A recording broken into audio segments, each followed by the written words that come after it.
আজব ঠাকুর বলছে, বাবা বহুত মূর্তি বানাইছি, এগুলো বাজারে বিক্রি করতে হবে। ইব্রাহিম বললেন, আব্বাজান এই খোদারে আপনি বিক্রি করবেন? এ কিনবে কে? বলে তার উম্মতেরা, গোলামেরা কিনবে। বলে আল্লাহরে কিনা বেচা করা যায় না, এগুলো বাজারে নিয়ে যায়। ইব্রাহিম আলাইহিস সালাম টুকরি চিনেন তো? আপনারা কি বলেন? টুকরি তো বলেন।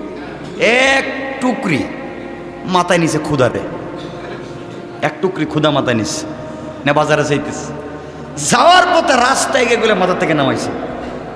নামায় কাছে ছিল একটা নদী, নদীতে একটা একটা করে চুবাইতেছে, পানিতে চুবাইতেছে, এইটারে পানি খাওয়াইতেছে। এই পানিতে চুবাইতে চুবাইতে কোনোটার হাত নাই, কোনোটার পাও নাই, কোনোটার খান নাই, কোনোটার মাথা ভেঙে গেছে। এই অবস্থা এগুলারে আবার টুকরিতে উঠে বাজারে নিয়ে গেছে। আচ্ছা বলেন তো এই মূর্তিগুলা কেউ কিনবে? হাত নাই, পাও নাই, মাথা নাই, কান নাই, কিছু নাই, সবগুলো ভাঙ্গা, কেউ কেনে না। বিকেলবেলা বাড়িতে এসে কাঁদতেছে, আব্বাজান বাজারে দিয়ে আমার কোনো লাভ হয় নাই। কেন বাপ? একটাও বিক্রি করতে পারো না। কেমনে বিক্রি করব? তুমি আমার মাথার উপরে দিয়েছিলে এরা বাজারে নিয়ে যাইতে, কিন্তু আমার মাথার উপরে মাইর লাগাই দিছে এরা। এ কয় এ বড়, ও কয় ও বড়, আর মারামারি কিলাকিলি করতে করতে কার হাত নাই, কারো পাও নাই, এই দেখেন এদের হাত পা ভাঙ্গা। আল্লাহু আকবার বললেন। ইব্রাহিম আলাইহিস সালাম বলেন, এই নাও। আজর বলতেছে, কও কি বাপ, এরা মারামারি করছে? কো বাবা দেখেন না, এরা মারামারি করতে করতে আমার যে কি, তোমার রব আমার মাথায় মারামারি করছে, সব ভেঙে গেছে। আজর বলতেছে, এরা মারামারি করবে মানে এরা তো নিজের মাথায় প্রস্রাব করলেও সরাইতে পারে না, এরা মারামারি করবে কেন?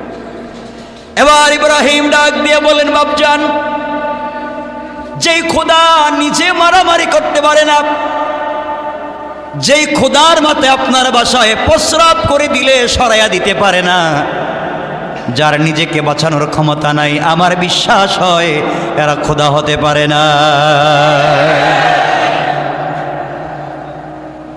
আজর কি জিনিস শুরু করলাম? হেই বার্থ কন্ট্রোল দেখতেছি আমার ঘরেই ভেজাল।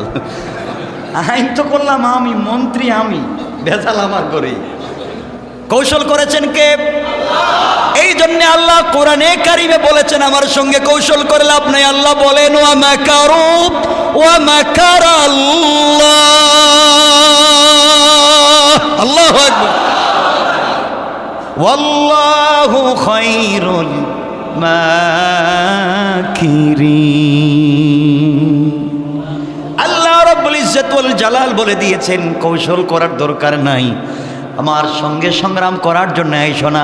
তোমাদের কৌশল যেখানে শেষ হয়ে যায়, ওখান থেকে আমি আল্লাহর কৌশল শুরু হয়ে যায়। আজর দেখলো বিপদ তো আমার ঘাড়ে, এখন হচ্ছেটা কি? লম্বা হয়ে যাচ্ছে না?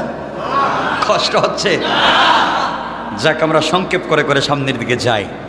আল্লাহ যদি কোনোদিন লম্বা করার সুযোগ দিয়ে লম্বা করে করে বলবো। এক পর্যায়ে কোনোভাবেই যখন ঠিক করা গেল না ইব্রাহিমকে, তখন আবার নমরুদ বসে আজরকে বলছে, আজর তোমাকে দিছিলাম মন্ত্রী বানাইয়া, বিপদ তো তোমার ঘরেই দেখতেছি, ব্যাপার কি? বাদশাহ জাহাপন আপনিই বলেন, খোদা কি করা যায়? সবাই বসে পরামর্শ করতেছে কি করা যায়।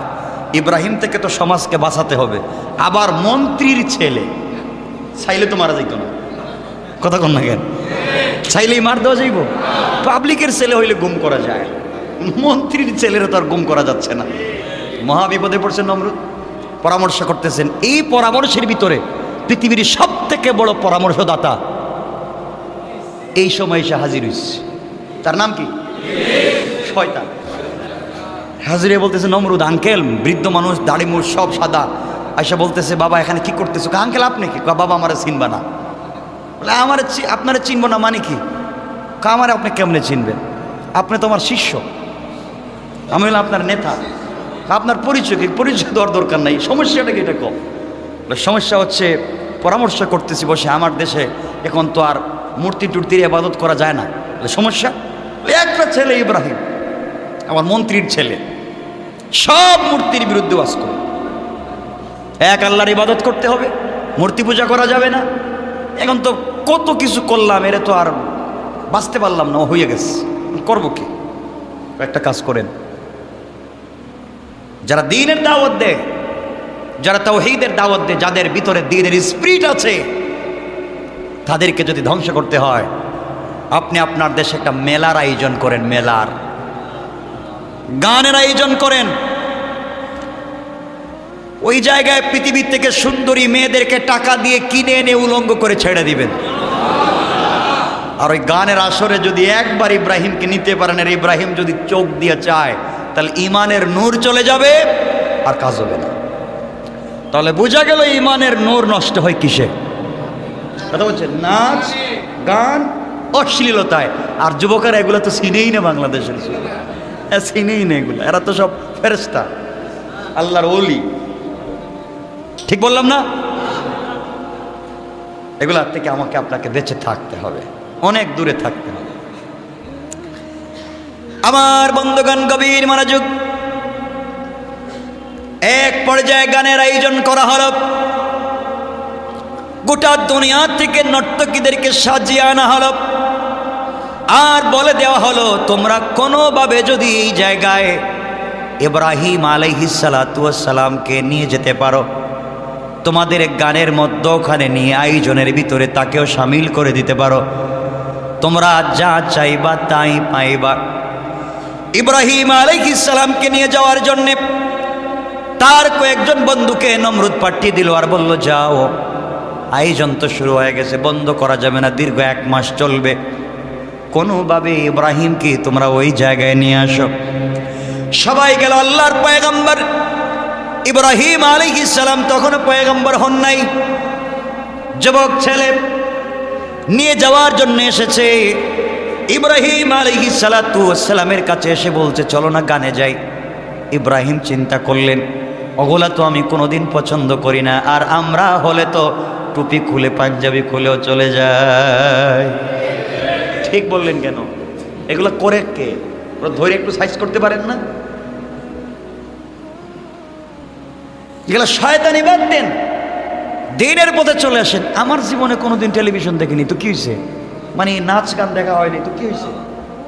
কি হয়েছে কি? আমরা কি মানে এই গ্রহের না, আমরা কি অন্য গ্রহে চলে গেছি? ভালো থাকবার চেষ্টা করেন। এই ব্রেইনটা আল্লাহর দেওয়া, ভালো কাজে ব্যয় করেন। সময়টা আল্লাহর দেওয়া, ভালো কাজে ব্যয় করেন। দুনিয়ায় কল্যাণতে কল্যাণ পাবেন। জীবনকে ভালো কাজে ব্যয় করেন। আপনার বাবা আপনার নাম নিয়ে, সম্মান নিয়ে এই পৃথিবীতে নিজেকে অনেক মর্যাদাশীল মনে করতে পারে।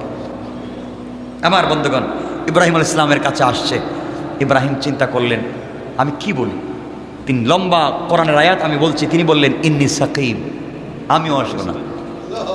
ইব্রাহিম এমন মানুষ ছিলেন, তিনি যদি কোনো জিনিস বলতেন যেতে পারবেন না, সবাই জানতো যে ওরে আর মাইরা পিটাইয়া নেওয়া যাবে। সবাই চলে গেছে, গান চলতেছে। হযরত ইব্রাহিম যে বলছেন আমি অসুস্থ, এটা শারীরিক অসুস্থতা ছিল না, ওটা ছিল মানসিক অসুস্থতা। মানসিক অসুস্থতা। হারে, আমার দেশের মানুষ এত নির্বোধ, নিজের হাতে আমার বাবা মূর্তি বানায়, আর এর সামনে গিয়ে এরা মাথা নত করে। তিনি এই চিন্তা করতেছেন। সবাই চলে গেল গান বাজনায়, ইব্রাহিম আলাইহিস সালাম গেলেন না। ইব্রাহিম আলাইহিস সালাম বলতে লাগলেন তোমরা মূর্তি পূজা করো কেন? তারা বলল আমাদের বাপ দাদা করেছে। ইব্রাহিম আলাইহিস সালাম যুক্তি দিলেন, বাপ দাদা ভুল করলে তো ভুল করা যায় না, ওখান থেকে অবশ্যই ফিরে আসতে হবে। তারা যুক্তিতে পারল না, যুক্তিতে মানল না। সবাই যখন চলে গেল, ইব্রাহিম আলাইহিস সালাতু ওয়াস সালাম আস্তে আস্তে করে মূর্তির ঘরের ভিতরে ঢুকে পড়লেন। যেই ঘরের ভিতরে মূর্তি রাখা, ওই ঘরের ভিতরে প্রবেশ করলেন। ঘরের ভিতরে প্রবেশ করে 360টা মূর্তি ছিল। কুড়াল একটা নিলেন, সবগুলাকে কাটলেন আর ভাঙলেন। সবগুলাকে ভাঙ্গার পরে সব থেকে বড় মূর্তি যেটা ছিল, ওই মূর্তির শুধু নাকটা ভাঙলেন। নাক ভাঙ্গার পরে তার ঘাড়ের মধ্যে কুড়ালটা রেখে দিয়ে তিনি চলে আসলেন। দীর্ঘদিন পরে তাদের গান বাজনার আসর শেষ হয়ে গেল। সবাই যখন বাড়িতে পৌঁছে গেল, বাড়িতে আসার পরে সবাই ইবাদতের জন্য নাচ গান করে আসছে। এখন ইবাদত লাগবে। আমাদের দেশও আছে, গুনার কাজ করে দেখবেন আবার মসজিদেও যায়, বলেন না কেন? তারা যখন ইবাদত করার জন্য আসছে, মূর্তির ঘর খুলে দেখে সবগুলা মূর্তি ভাঙ্গা, আর বড় মূর্তির কাঁধের মধ্যে কুড়াল রাখা। এই কাজ কে করেছে? সবাই তো আশ্চর্য হয়ে গেল, এই কাজ কে করতে পারে? সবাই বলতে লাগলো আমাদের প্রোগ্রামে ইব্রাহিম যায় নাই, বুঝতে পেরেছি ইব্রাহিম ছাড়া এই কাজ তো কেউ করে নাই। ইব্রাহিম আলাইহিস সালামকে ডাকা হলো, তাকে বলা হলো, বলো আমাদের মাবুদের সঙ্গে এই ব্যবহার কে করেছে? তুমি কে রূপ আচরণ করেছো? কে ভেঙ্গেছে? সবাই তো গানে গিয়েছিলাম, তুমি যাও নাই, তুমি গ্রামে রয়ে গিয়েছিলা। তুমি বলো তুই ব্যবহার কি করল, কে করলো? ইব্রাহিম আলাইহিস সালাতু ওয়াস সালাম বললেন, আমাকে বলো কেন? বড় মূর্তিটি যার গাড়ির ভিতরে কুড়াল নিয়ে দাঁড়িয়ে আছে সে ভেঙ্গেছে কিনা তাকে জিজ্ঞাসা করো। তোমরা বড় মূর্তিকে জিজ্ঞাসা করো। ওরা বলতে লাগলো, বড় মূর্তির কাছে গিয়ে বলল, জিজ্ঞাসা করলো, আপনি কিছু জানেননি? বড় মূর্তিকে জিজ্ঞাসা করতেছে, আপনি কিছু জানেননি? গিয়া হাত দিয়া দেখে মাথাও ভিজা। কি ভিজা? হাত পাও ভিজা। চিন্তা করলো ভিজাই লোকে। তো এখানে আরেকটা শয়তান ছিল, নাক লাগায় দেখে কুত্তার প্রস্রাবের গন্ধ করে।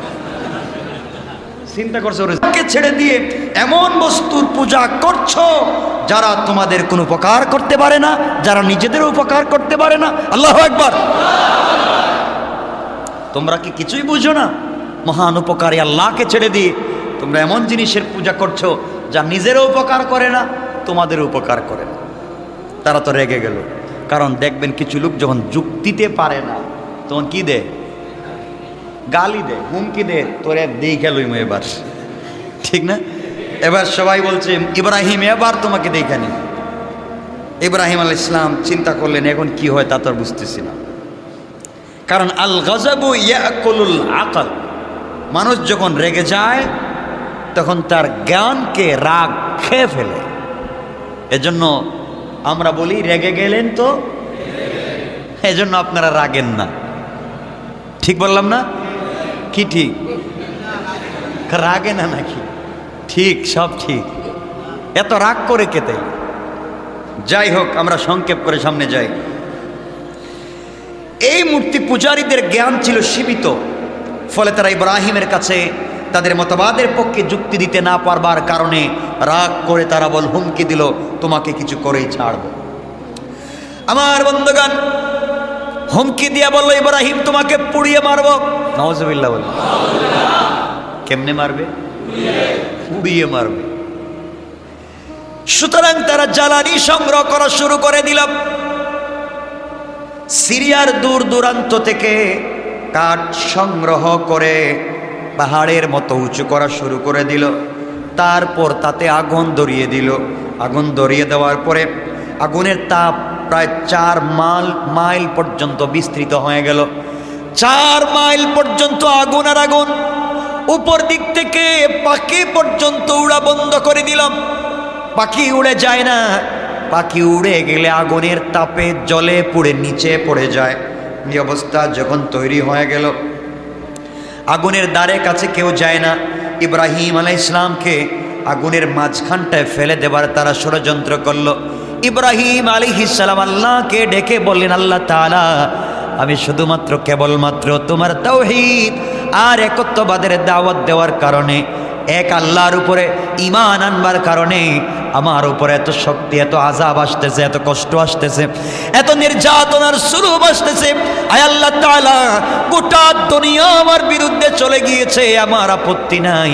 আপনি যতক্ষণ পর্যন্ত আমার পক্ষে আছেন আমার কোনো চিন্তা নাই। আমার বন্ধুগণ, অবশেষে ক্রেনের মতো করে একটি চড়ক গাছ বানানো হলো। শিকলে ঝুলিয়ে দূর থেকে চড়ক গাছের মাথায় করে ইব্রাহিম আলাইহিস সালামকে আগুনের মাঝখানে ফেলে দেওয়া হলো।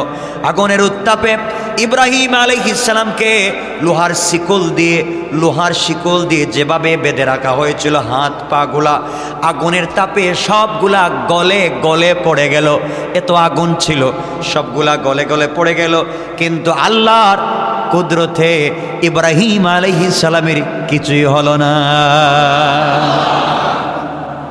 কে করেছেন? আমি শুধু বুঝাতে চাচ্ছি সেই রবের কেন ইবাদত করবেন না, এত ক্ষমতার মালিক। ইব্রাহিমকে তারা যে শিকল দিয়ে বাঁধল, 4 মাইল পর্যন্ত যে আগুন পৌঁছে গেল, উপর দিয়ে কিছু যায় না, জলে পড়ে নিচে পড়ে যায়। ইব্রাহিম আলাইহিস সালামকে উলঙ্গ করে যখন অগ্নিকুণ্ডলিতে ফেলে দেওয়া হলো, লোহার শিকলগুলা পুড়ে গেল, গলে গেল। ইব্রাহিম আলাইহিস সালাম কার উপরে বিশ্বাস রেখেছেন?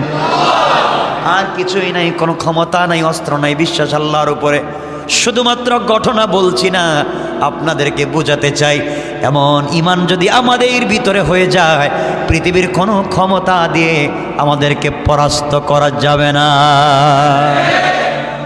আল্লাহ রহমতের ফেরেশতা আগমন করলেন, ইব্রাহিমকে ডেকে ডেকে বললেন, ইব্রাহিম, নমরুদ তোমাকে আগুনে ফেলে দিয়েছে, জ্বালিয়ে পুড়িয়ে হত্যা করতে চায়, তুমি আমাকে বলো, আমি পানি দেব, বাতাস দেব। ইব্রাহিম বললেন, কোত্থেকে এসেছো? আমি রহমতের অমুক ফেরেশতা। তিনি ডাক দিয়ে বললেন, আপনারা এত দূর থেকে এসে আমার দরদে দরদি হয়ে আগুন নিবানোর চেষ্টা করতেছেন, আমি যে আল্লাহর নামের উপরে বিশ্বাস করে নমরুদের আগুনে পড়ে গেলাম, আমার আল্লাহ কি আমাকে দেখে না? আপনারা আসছেন আমাকে বাঁচাবার জন্যে, আপনারা কেমনে বাঁচাবেন? আমি যে রবের নামে আমি আগুনে পড়লাম, সেই রব তো এখনো বেঁচে আছেন। আমার বিশ্বাস, আমার রব চাইলে আমাকে বাঁচাতে পারবেন। আল্লাহু আকবার। শুধু আমাদের বিশ্বাসটা সেই জায়গায় পৌঁছে যাওয়া দরকার। আমার বন্ধুগণ, এক পর্যায়ে আল্লাহ রাব্বুল ইজ্জত ওয়াল জালাল যখন দেখলেন ইব্রাহিম আগুনে পুড়ে যাচ্ছে, জ্বলে যাচ্ছে, এরপরও তার ঈমান টলে না, আল্লাহ আগুনকে বললেন, কুলনা ইয়া নারু কুনি বারদাও ওয়া সালামান আলা ইব্রাহিম। আল্লাহ রাব্বুল ইজ্জত ওয়াল জালাল বললেন, হে আগুন, তুমি শীতল হয়ে যাও এবং নিরাপদ হয়ে যাও, এয়ার কলার, এয়ার কন্ডিশন হয়ে যাও। আল্লাহ এই কথা বলে যদি আটকে যেতেন, ইব্রাহিমের নাম না নিতেন, তাহলে গোটা দুনিয়ার চুলার আগুন, লাইটের আলো সবগুলা একেবারে নাই হয়ে যেত। এই জন্যে আল্লাহ রাব্বুল ইজ্জত ওয়াল জালাল বললেন, ওয়াসালামান আলা ইব্রাহিম, শুধুমাত্র কেবলমাত্র আগুন রে আমার ইব্রাহিমের জন্য এয়ার কন্ডিশন হয়ে যায়। আল্লাহু আকবার। আল্লাহ যদি বলতেন ঠান্ডা হয়ে যাও, তাহলে হয়তো ঠান্ডা হয়ে গেল, ঠান্ডায় তো মানুষের কষ্ট হয় না, হয় না? এজন্য আল্লাহ বলছেন ঠান্ডা না, বাস বারদাও ওয়া সালামান, নিরাপদ এবং শান্তির হয়ে যাও। এয়ার কন্ডিশন, এয়ার কুলারে কি কষ্ট হয়? কষ্ট হয় না। সুস্থ বডির মানুষের কষ্ট হয় না। সুতরাং আল্লাহ বলছেন ইব্রাহিমের জন্য এই আগুন যেন এয়ার কুলার, এয়ার কন্ডিশন হয়ে যায়। বলতে দেরি হয়েছে, আগুন হুকুম মানবে কার? আওয়াজ করে বলেন কার? আল্লাহ। সাথে সাথে আগুন এয়ার কন্ডিশন হয়ে গিয়েছে। ইব্রাহিম আলাইহিস সালাম এখন এখানে বসে আছেন শান্তিতে, তার সাথে আছে কে? ইব্রাহিম আলাইহিস সালাম আগুনে আছেন একা একা। কতদিন জানেননি? একদিন দুই দিন না, 40 দিন। 40 দিন যে আগুনে 4 মাইল পর্যন্ত জ্বালাইয়া দেয়, এই আগুনের ভিতরে উলঙ্গ। কয়দিন? ইব্রাহিম আলাইহিস সালাম। আল্লাহ জিব্রাইলকে বললেন, জিব্রাইল, লম্বা ঘটনা, যাও, ইব্রাহিম কি এখানে উলঙ্গ থাকবে নাকি? ও আগুনে পড়ে যাওয়ার আগে জান্নাতুল ফিরদাউসের স্পেশাল কাপড় নিয়ে যাও, আমার বন্ধুরে পরাইয়া দাও। ইব্রাহিম আলাইহিস সালামের বডিতে জান্নাতি স্পেশাল কাপড়, আগে ছিল দুনিয়ার ছেঁড়া কাপড়, এখন কি এর কাপড় পাইছেন? এজন্য আগুনে পুড়ে জান্নাতের কাপড় পাইছেন। তোমার ইমানকে এভাবে পুড়ালেই আল্লাহর নসরতার সাহায্য পাওয়া যায়। আমার বন্ধুগণ, এই 40 দিনের ভিতরে ইব্রাহিম কাপড় পাইলেন। এখন আল্লাহ দেখলেন তাকাইয়া, ইব্রাহিম একা একা। ভাল লাগার তো কথা না, না ভাল লাগবে কোন? তো একা এক জায়গায় বসে থাকলে কি ভাল লাগে ভাই? বলেন না। আল্লাহ রাব্বুল ইজ্জত ওয়াল জালাল বললেন যে আমার ইব্রাহিম এখানে একা একা থাকবে, এটা তো ঠিক না। তিনি রুচিসম্মত, কথাটা বুঝবেন কি বলতে চাই, তিনি রুচিসম্মতভাবে জান্নাত থেকে ইব্রাহিমের জন্য ধারাবাহিকভাবে নিঃসঙ্গতা দূর করার জন্য জান্নাত থেকে সঙ্গী পাঠাইয়া দিলেন। আমি মনে বোঝাতে পারি নাই। আমি বলছি ইব্রাহিমের এই নিঃসঙ্গ 40 দিন দূর করবার জন্যে রুচিসম্মত সঙ্গী আল্লাহ জান্নাত থেকে পাঠিয়ে দিয়েছেন। সুবহানাল্লাহ বলেন। যে কাউকে পাঠাবে। তাইলে এখন ইব্রাহিম একানি না সঙ্গী আছে? সঙ্গীও পাইলেন, গল্প করার লোক পাইলেন। আবার পোশাকও পাইলেন। 40 দিন কি না খেয়ে থাকা যায়? খাবার লাগবে না? আল্লাহ রাব্বুল ইজ্জত ওয়াল জালাল জিবরিল আমিনকে জানায়া দিলেন, জিবরাইল জান্নাতের স্পেশাল গাছ থেকে এক এক দিন এক এক বেলা এক এক আইটেমের খাবার নিয়ে যা। কি শান্তি! এটা তো বিশাল এক, আমি তো 40 দিন কেন, সারা জিন্দেগি তো থাকা যায় দেখাতে। কি সিস্টেম আল্লাহ করে দিলেন। এখন খাবারের ব্যবস্থা হলো, সঙ্গীর ব্যবস্থা হলো, কাপড়ের ব্যবস্থা হলো। তো নাই কি বলেন? কথা কথা সব আছে, বিছানা নাই তো? বিছানা লাগবে না? না ভুলে গেছেন এতগুলো পায়ে বিছানার কথা? আল্লাহ বলছেন বিছানাও লাগবে। আমার আল্লাহ এমন সময় ফেরেশতাকে বললেন, যাও আমার ইব্রাহিমের জন্য জান্নাতের সব থেকে দামি যে বিছানা রয়েছে ওই বিছানা নিয়া ইব্রাহিমের জন্য বিছাইয়া দাও। কি শান্তির জিন্দেগি ইব্রাহিম কাটাচ্ছেন। 40 দিন কেটে গেল, আস্তে আস্তে করে তাদের খড়কুটা লাকড়ি জ্বলে শেষ, আগুন নিভে গেল। নিবার সাথে সাথে উচ্ছ্বাস আর আনন্দ। কিরে জ্বলছে তো জ্বলছে, হাড্ডিও জ্বলছে। জ্বলছে জ্বলছে, হাড্ডিও জ্বলছে। আল্লাহ বলছেন কর কি দেখবে সামনে যা। সবাই যখন আসতেছে আল্লাহ বলেন, ইব্রাহিম একটু ঝাড়া দিয়ে বাইরেও না। আল্লাহু আকবার বলেন না। আমার আল্লাহ বললেন, ইন্না কাইদাশ শাইতানি কানা দাঈফা। আল্লাহ রাব্বুল ইজ্জত ওয়াল জালাল বললেন, কাফের বেঈমানেরা যত কৌশল করে সবগুলা আমি আল্লাহর কাছে বড়ই দুর্বল। কোন সুবহানাল্লাহ। ইব্রাহিম আলাইহিস সালাতু ওয়াস সালাম জলে পুড়ে ছাই হয়ে যাওয়া ছাইয়ের ভিতর থেকে যখন বের হচ্ছেন, ওরা যখন দেখলো ইব্রাহিমকে, কিরে এটা মানুষ না মনে হয়। 40 দিনের ভিতরে সব জ্বলে ছাই, শিকলগুলা জ্বলে গলে গিয়েছে। ইব্রাহিমের দেখি কিছু হলো না। সবাই হতভম্ব হয়ে গেল। তাকাইয়া দেখে ইব্রাহিমের শরীরে একটা কাপড় জ্বলা তো দূরের কথা, একটা পশমও জ্বলে না। সবাই চেহারার দিকে তাকাইয়া দেখে আগুনে পড়ে যাওয়ার আগে ইব্রাহিমের চেহারায় যে উজ্জ্বলতা ছিল, আগুন থেকে বের হওয়ার পরে তা কোটি গুণ বেশি বেড়ে গেছে। ইব্রাহিম আলাইহিস সালাতু ওয়াস সালাম আগুন থেকে বের হয়ে শান্ত এবং গম্ভীর সুরে তিনি বললেন, ওয়াকালা ইন্নী যাহিবুন ইলা রাব্বি সায়াহদিন। তিনি ডাক দিয়ে বললেন, আমি আমার প্রতিপালকের পথে চললাম। যেই প্রতিপালক আগুন থেকে আমাকে বাঁচিয়ে দিয়েছেন, আমার বিশ্বাস আমাকে অবশ্যই আমার প্রতিপালক সঠিক পথ দেখাবেন। কোন সুবহানাল্লাহ। সবাই দেখলো, কিরে কি অবস্থা, এত কোনোভাবে কাজ হলো না। আল্লাহ রাব্বুল ইজ্জত ওয়াল জালাল জানাইয়া দিলেন, বিশ্ববাসী শোনো, যেই দিন আমি আল্লাহ ইব্রাহিম আলাইহিস সালামকে এই নমরুদের আগুন থেকে বাঁচাইয়া দিলাম, ওই দিন ছিল 10 মুহররম আশুরা। সুবহানাল্লাহ পড়েন। আমার ভাইরা, এক পর্যায়ে এই পরীক্ষায় আল্লাহ এত বেশি খুশি হলেন, খুশি হয়ে আল্লাহ বলেন, ইব্রাহিম তোমার প্রতি আমি এত খুশি হয়েছি, আমি আল্লাহ তোমার বংশ থেকে আমার বন্ধু বিশ্বনবীকে তোমার বংশ থেকে দেওয়ার ঘোষণা দিয়ে দিলাম। এত খুশি হলাম তোমার এই ঈমানি পরীক্ষায়, আমি আল্লাহ তোমার বংশ থেকে দিব আমার বন্ধু বিশ্বনবী মুহাম্মদ রাসূলুল্লাহ।